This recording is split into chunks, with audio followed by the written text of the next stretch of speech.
A couple weeks ago, we had a terrific Youth Sunday service, and I hope that you were there to experience it. But if not, you can find the recording right here on our YouTube channel. Just look for the June 4th worship video.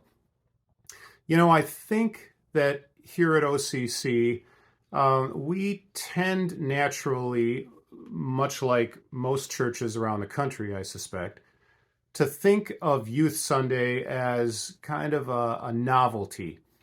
You know, once every 52 Sundays or so, we see and hear from the younger people in the congregation as they take leadership roles in the worship service. And that's all well and good, but I do think it's worth noting that the author of 1 Timothy in the New Testament gives us a different way to think about the role of younger people in the life of the church. In 1 Timothy 4:12, there's this alternative vision of the role of youth in the worshiping community.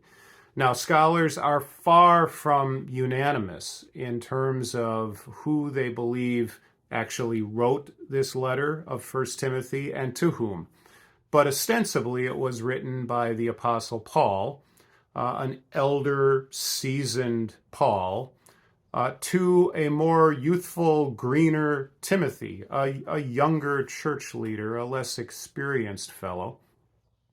And in 1 Timothy 4, verse 12, the author says this: "Don't let anyone look down upon you because you are young, but set for the believers an example in speech, in conduct, in love, in faith, and in purity." Those 5 things: in speech, in conduct, in love, in faith, and in purity.